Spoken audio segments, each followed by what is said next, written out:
Ang tanging katotohanan, ang Ebanghelyo.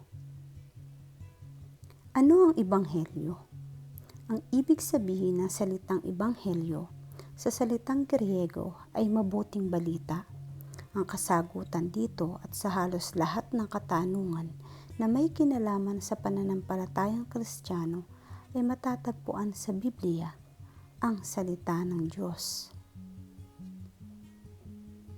Sa pamamagitan ng pag-aaral ng Biblia at ng mga aralin sa aklat na ito, ating tutuklasin kung gaano kahalaga si Jesus sa ating buhay, kung gaano niya tayo kamahal at kung papaano niya mababago ang ating buhay.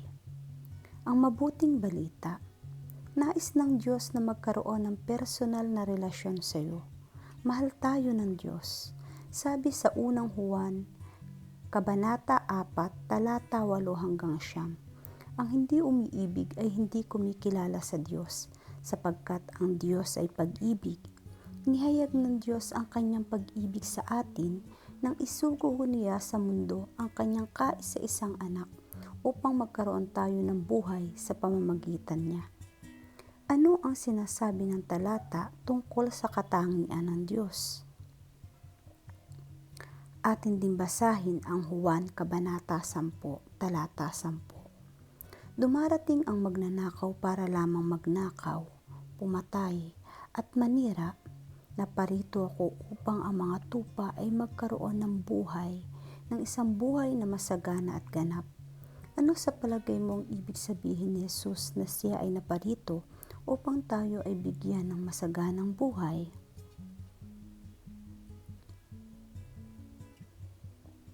Ang Diyos na mapagmahal ay Diyos din na banal. Sabi sa unang Pedro, Kabanata 1, talata 15, dahil ang Diyos na pumili sa inyo ay banal, dapat din kayong magpakabanal sa lahat ng inyong ginagawa. Paano inilarawan ang Diyos sa talatang ito?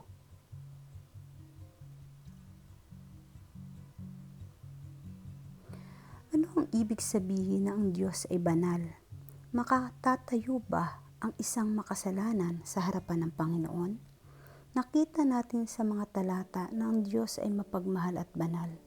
Sa mga susunod pang talata ay makikita natin kung papaano ang dalawang anyo ng kalikasan ng Diyos na ito ay may kaugnayan sa mabuting balita at ganon din sa ating buhay.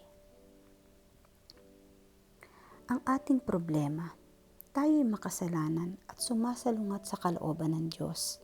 Sabi sa Roma, Kabanata 3, talata 10-16 at 23. Ayon sa nasusulat, walang matuwid, wala kahit isa. Walang nakakaunawa, walang naghahanap sa Diyos. Ang lahat ay lumihis ng landas at nagpakasama. Walang gumagawa ng mabuti, wala kahit isa. Parang bukas na libingan ang kanilang lalamunan. Pananalita nila'y pawang panlilinlang. Ang labi nila'y may kamandag ng ahas. Puno ng pagmumura at masasamang salita ang kanilang bibig. Sila'y tumatakbo upang pumatay ng kapwa. Parang dinaanan ng salot ang kanilang madaanan. Sapagkat ang lahat ay nagkasala at walang sino mang nakaabot sa kaluwalhatian ng Diyos. Paano tayo inilarawan ng talata? Sabi sa Isaías, Kabanata 53, talata 6, tayong lahat ay tulad ng mga tupang naliligaw, nagkanya-kanya tayo ng lakad, ngunit ipinataw ni Yahweh sa kanya ang kaparusahang tayo ang dapat tumanggap.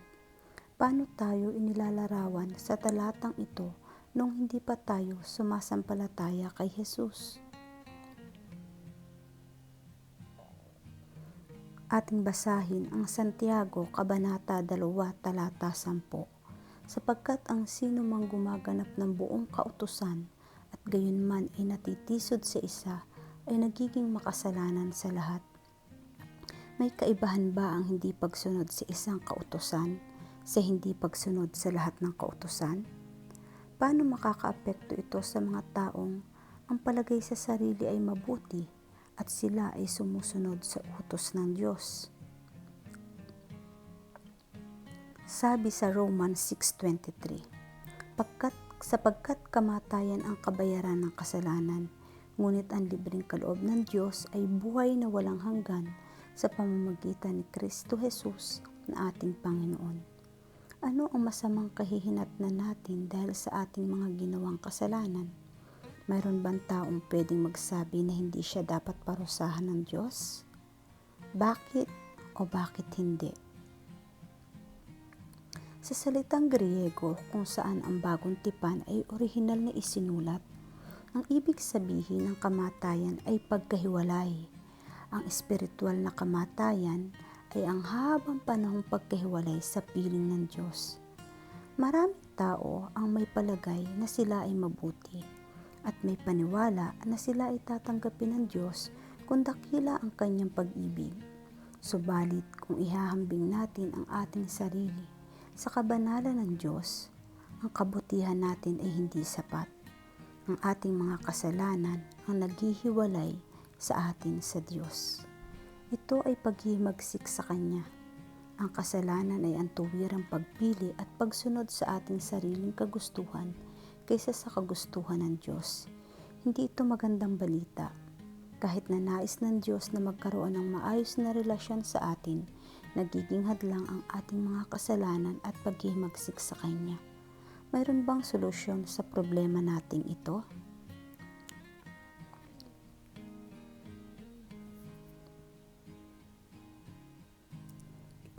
Ipinadala ng Diyos si Jesus upang bayaran ang ating mga kasalanan.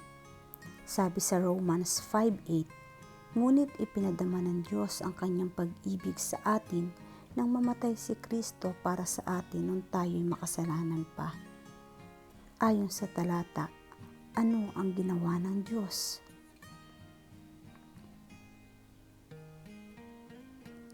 Sabi sa Hebrews chapter 10 verses 14 and 17, sa makatuwid sa pamamagitan lamang ng isang paghahandog ay kanyang ginawang ganap magpakailanman ang mga pinaging banal ng Diyos.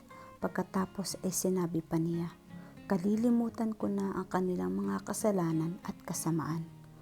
Ayon sa talata, ano ang ginanap ni Jesus sa pamamagitan ng kanyang pagkamatay sa krus?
Goodbye, brother from America. You want one more kiss before I go? Are you kidding?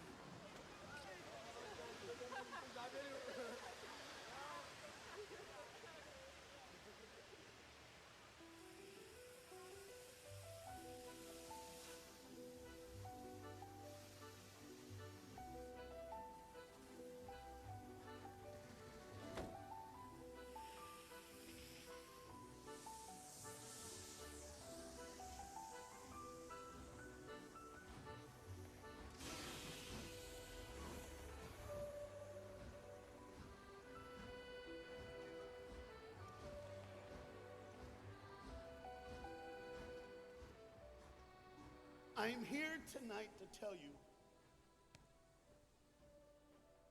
about a father who loved his son and a son who loved his dad. The way this story is going to unfold for you, it's a little bit different because I want to bring it to now. You see, a dad would go home and he would go by the school, and every now and then he would pick up his son and say, "Son, why don't you go to work with me?" The boy loved that. And when his dad would just come and pick him up, he was the happiest boy ever. He knew that he would get to spend the afternoon with his father at work, and he would get his coat, and they would walk, and he would bring hot chocolate for his son, for it's really cold, and they would go through. But this boy was different. This boy would see things. This boy wasn't normal. And when they were walking one afternoon going to where dad worked, this boy would notice things that other people wouldn't notice. He see things other people wouldn't see. He sees a man in a bathrobe in the middle of the street who's yelling at a second-story window. He sees a woman who's very angry at him and doesn't really want to hear what he says. This boy, as the rest of the world hustles by, he slows down. He sees the hurt and the pain. He sees the anguish and the sorrow. He sees the window close and a desperate man trying to get his work out. What he did doesn't matter. That he hurting is all that matters. And this boy would see these things. His father rushes and gets him by the hand and says, "Let's go. Be late." He would stop and look one more time. Can I stop his pain? Can I stop her hurt? But the boy loved his father. They would go and they would catch the trolley. I think that's what you call it here. We call it a tram.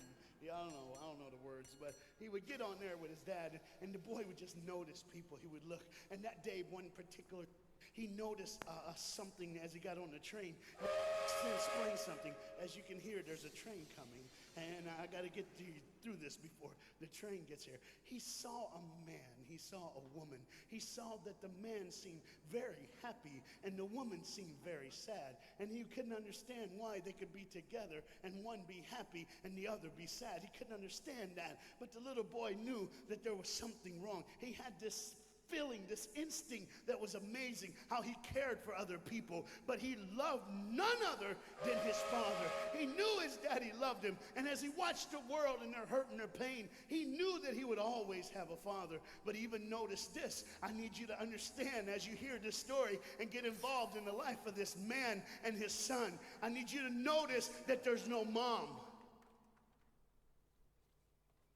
As they walked through the woods, the boy would say to his father, "Dad, what will I do when I grow up?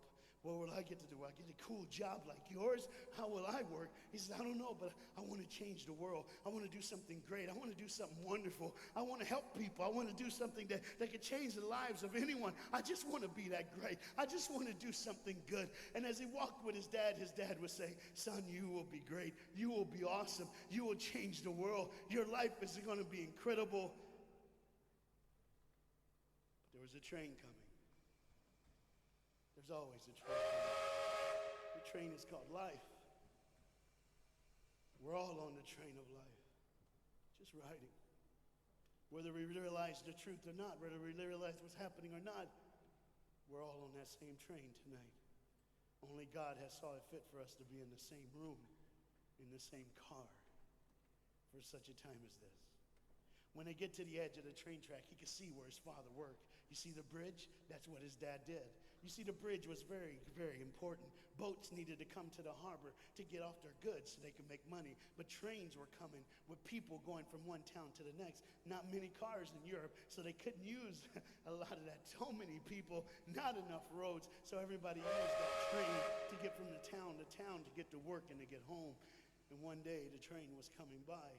What you have to understand is that boy loved going to work with his dad. He would stay right by the river's edge, and he would do what he loved to do the most. Let me explain that. He loved to fish. Anybody like to fish here? Oh, all the guys go, The dad looks at his boy and he says, "Son, now remember the rules. You got to stay right here because I can see you from the window right here. Don't get out of the sight of this window because you got to stay there so I know you're safe. Catch you something good to eat." But as you can hear, the train is coming. The father's job was cool. If I wasn't a preacher, I wouldn't mind doing that. Get to work. Get grease on you. Even if you didn't have to, you just squirt it on you like you feel like you did something. That's what I would do. There was a boat coming in the harbor. Timing is very essential. I'll go ahead and give you the key. The key is this. There's always a light. Everybody say light. Say it again. One more time. There's a light that the train conductor needs to see. If that light is green, he can go. If it's red, he must stop. You see, God has given us road signs in our life that we must read. Lines that tell us to go and lines that tell us to stop. Whether we read those and believe them or not is up to us. That's why some of you have fallen and you cannot get up. But tonight, that's why I'm here. The boat needed to come through, so he called, and the man said, okay, I got time. It's a long time before the train should come. So he pulls the lever, as you just saw, and the big, huge stone steel bridge, the gears started turning. They started cranking the steam. All of a sudden, gears are moving, and that big, huge bridge is just starting to go up. As it rises higher and higher, he has to watch and make sure everything's set, everything's good, everything's fine. As he looks out the window, he can see everything, but the dad, being a good dad, keeps one eye on his work, but the other eye on his baby. One eye on the world, but the other eye on his children. You think God doesn't know where you are? He keeps one eye on his world and one eye on his child. No matter what you've done or where you've been, it's one eye on the world, but the other eye's on you. He's watched you and he's kept you. Even though your train is coming down the track, he understands that. And even though sometimes, I don't want to get ahead of myself. See the red light? He didn't see it. So many times we don't see the red light. See, to just say the train was early. The boy can hear and see the steam. And he looks and says, Daddy, the train. Daddy, the train's early. Daddy, you got a daddy. Hey, Daddy, the train. Daddy, the train's coming. But the dad was looking at the gears, making sure he had enough oil, making sure there was enough steam to get the bridge back down for the train. And the boy knew one thing. Now listen, the boy knew that his dad one time showed him where the trigger was. It was a red lever. If he pulls it, the train bridge would collapse down fast and the train would be able to come across. All the boy knew was there were people on that train. There were people that needed to be saved. There were people that had, some of them just with their friends having a good time, like everything's fine. They did not know that the bridge was up. They did not know what was coming. They're just living their life like you and me, just going down the road, just being our own thing, doing our own thing. And the dad all of a sudden hears the train coming. He looks and then he says, oh, my son. He looks out and his boy's gone. He's like, oh my God, where's my son? Where's my son? He got to figure out. He looks back just in time to see his son trying to save the day.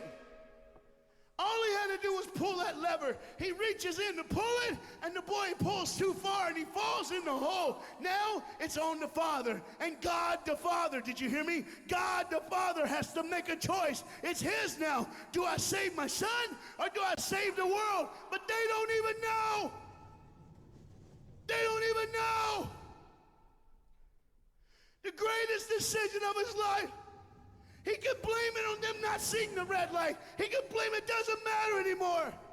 Pull the lever, save the world. Leave it up, save your son. For God so loved the world that he gave his only son.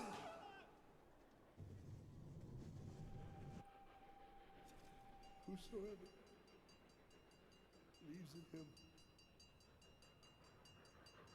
will not perish. 3, 2, 1.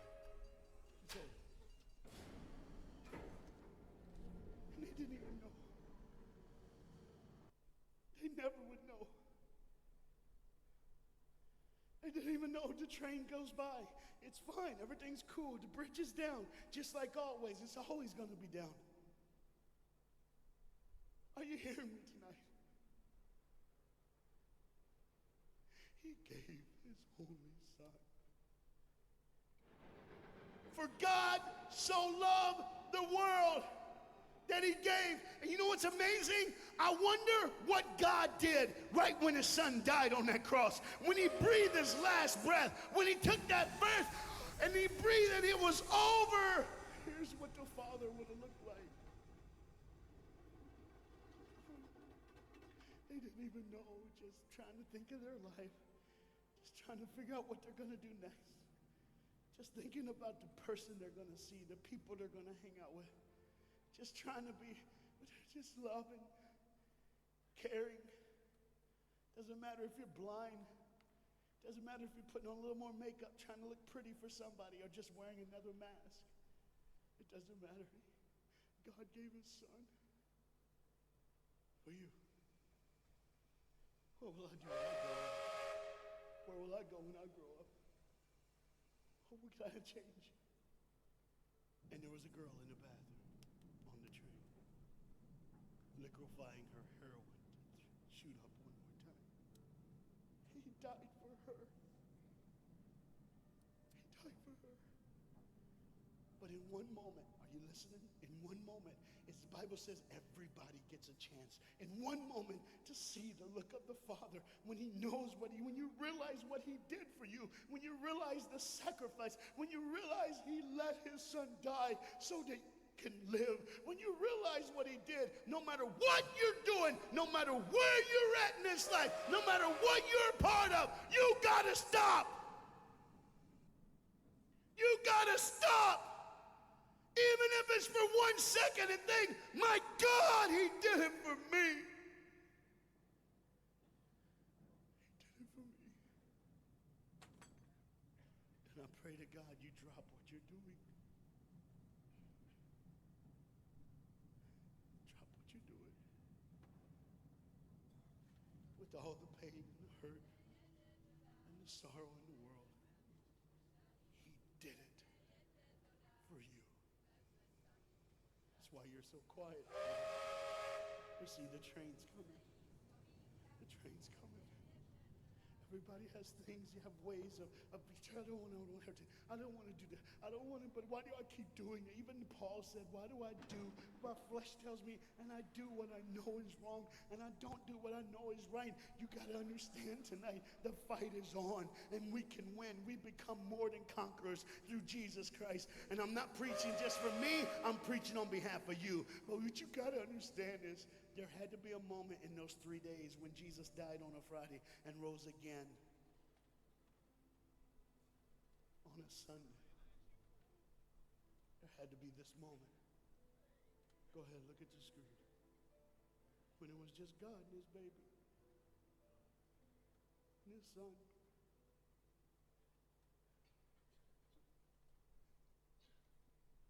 Every sin that's ever been committed in this earth is rolling through your mind right now.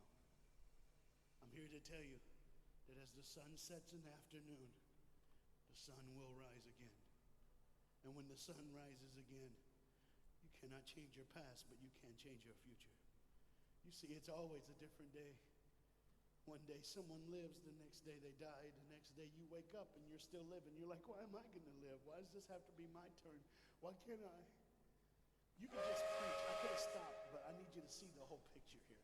You see, because when God the Father gave his only son, when Jesus Christ breathed his last breath and he died, he did it in a way that you can never ever say, you don't know me, you don't understand me, God don't understand my pain, God don't understand my sorrow. You see, that's the very train that boy was on. That's the very train that he was on. And as this dad remembers, look real close. You see the pictures of the people? Bam, there they are. But there's somebody added in the picture, isn't it? Bam, there they are. Do you see who's added in it? In every face of every person, Jesus is in their life. Why? Because when you're the greatest sacrifice, you always end up in everyone's life. No matter where they are, who they are, he did it so that you can say he was there all the time,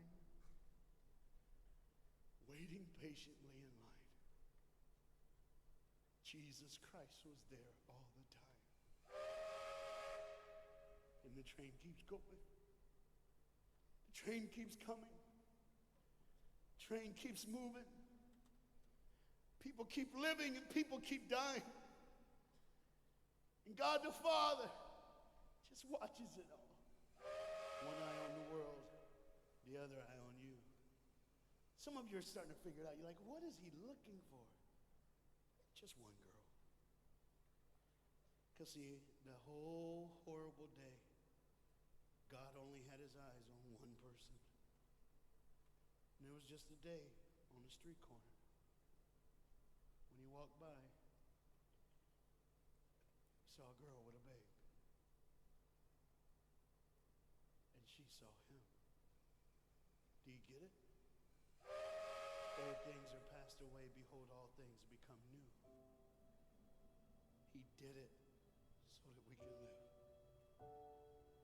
No matter what the sin, no matter what the pain, no matter what the sorrow, the sacrifice was perfect. It was perfect.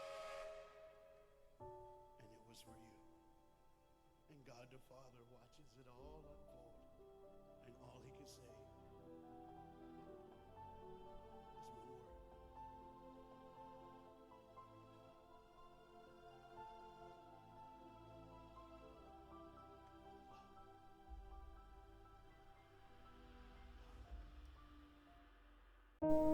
Habang iniisip mo ang istoryang ito, basahin mo ang Juan Kabanata 3, talata 16. Sapagkat gayon na lamang ang pag-ibig ng Diyos sa sangkatauhan, kaya't ibinigay niya ang kanyang kaisa-isang anak upang ang sinumang sumampalataya sa kanya ay hindi mapahamak kundi magkaroon ng buhay na walang hanggan.